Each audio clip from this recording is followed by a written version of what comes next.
Hello people, hello everybody. This is your boy mGUnabatedDroxx. I have this video, and this video eventually specialized on offensive game plan. Trying to give out some tips here and now, and eventually to help the gamer world, help people that need some help, because this game eventually is the same game but a little bit of tweak to it. That they change a couple little stuff out there, but it's usually the same stuff. They just changed the defense to the D-pad, so I know it's going to be kind of tough for some out there. And even eventually me, I put out some hours in practice in order to master that D-pad, but it's no easy task. Even though I practice it, in game situation, I usually, each and every one of us is going to be mistaken thinking we playing the last year. It's going to happen. It don't matter.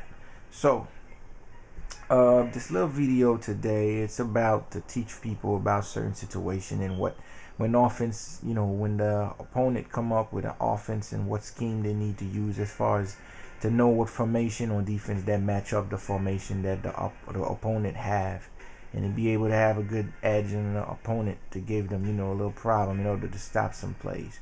Now, eventually, this is a normal play. We have the trip defense, we got the nickel, we got the dime, and we got the Hail Mary defense and goal line.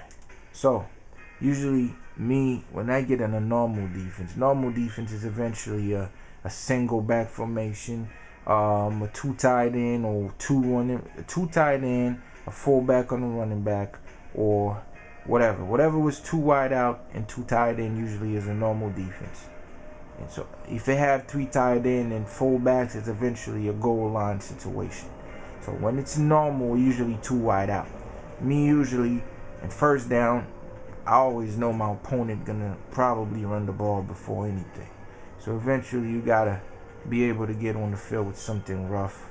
So that's one of my favorite right there. I'm gonna show you guys what it is. It's eventually the hog buck. This play right there eventually is a very tough one, because as you can see, it have eventually two stunt D ends out there in the white, in the middle, and the outside linebacker just run to the A gap. So with that, eventually when you have it like that, if it's a running game, you will most likely will stop it. Probably gain 2 or 3 yards, depend to how you set the middle linebacker and what position. If it's a strong side, you position it to the strong side, or if it's not, you leave it the way it is. And if it's a passing game, this is a powerful nano right there. You just have to flip the play. As you flip it, then the A gap will be much faster to get there, as the stunt to the other side will eventually cause some havoc down the field. So eventually the hog buck 3, it's one of my normal plays with two wide out. When they come out with two wide out, this is you right there, because you have the blue middle linebacker. He covered the screen pass, and any potential screen on the right side is covered, and then the purple outside linebacker covered the slants to the left. So this is a very powerful play, and make sure when you play with the yellow one, which means it's going to be a free safety. So you take control of your free safety and be right there in the middle in control. And that's a very powerful normal play with two wide out on the field usually, or two tight in or two wide out. So it's pretty solid. Now let's go with much deeper. If we go with a trip formation, which means we will have 3 person on one side, trip formation. So usually what I go by with the trip, because usually the first instinct of the person, they usually think out of the tight end, because in the trip, if they have the tight end, they usually substitute the tight end for a wide out. So eventually the position of where the tight end is located, this is where the first read gonna be. So they're gonna read out the tight end first and throw the ball as soon as possible. So me, usually when it's like that, I usually take that zone blitz, because this is a powerful play, but you have to set it in such manner because when you set this defense, what you're trying to do is to bring as much heat as possible, bring out a serious heat. As soon as the quarterback drop back, you have somebody on his face. If you don't, eventually you're going to get burned down deep, or even get killed as soon as he drop back with a quick read. So what you're trying to do is to make it really possible, real fast, and really don't allow your opponent to make a quick read. Because if he reads the outside in out wide out, then he's gonna kill you.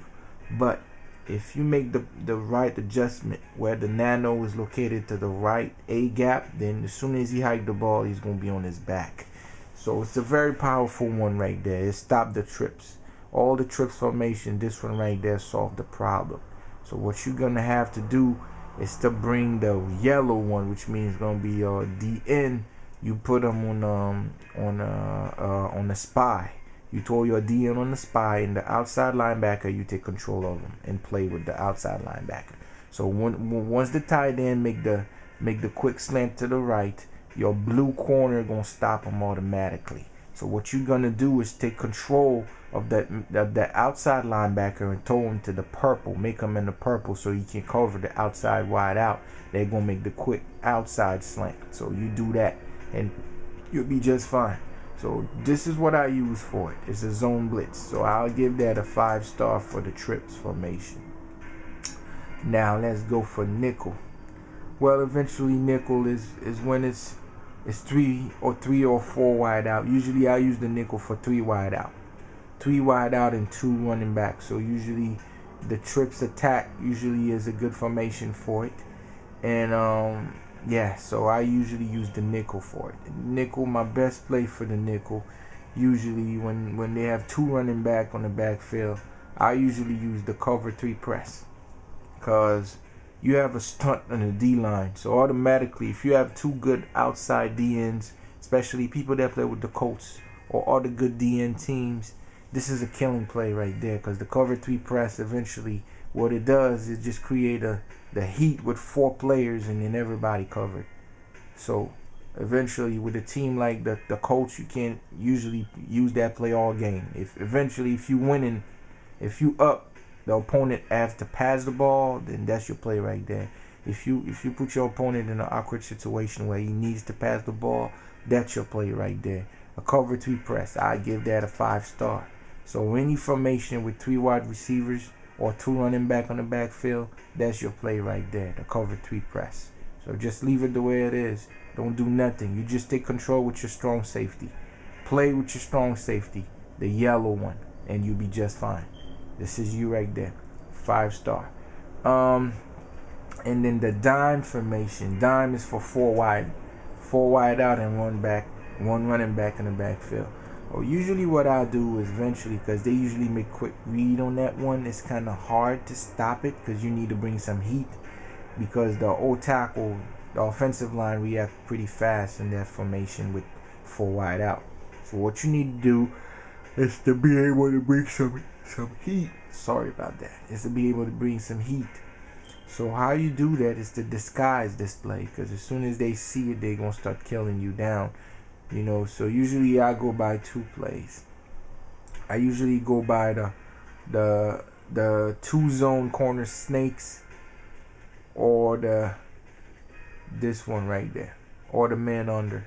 It's up to you. The man under, if eventually stays in there, I disguise those 2 together. You will never know when I do the corner blitz, or you will never know when I man up. So the man under, this is what I use the man under to disguise this play. So I use those 2, the 2 zone corner snakes. I disguise it with the man under. So what you need to do, if you don't have enough time to have all of this on your playbook, what you need to do is to, as soon as you pick this play, you get on the field, you can eventually audible to a man play. So you will never know if it's a man or if it's a zone corner blitz. So that's what I use for the 4 wide out. So I give that a 5-star. So that should be about it, you know. And then the next one would have been Hail Mary. We all know Hail Mary. This is prevent for Hail Mary. Everybody drop down in blue, and eventually we stop it. So like I said, for each and every one of y'all that go by this video, thank you for listening, and great opportunity will knock for you guys if you stay close to me, and then I'll teach you each and everything that I know, and eventually I hope that y'all game get better, and eventually you're gonna become one of the powerful Madden player like me, and anything is possible. Stay to the program. So once again, thank you, and may the blessing of the Most High bless you and your family, and stay healthy. Thank you.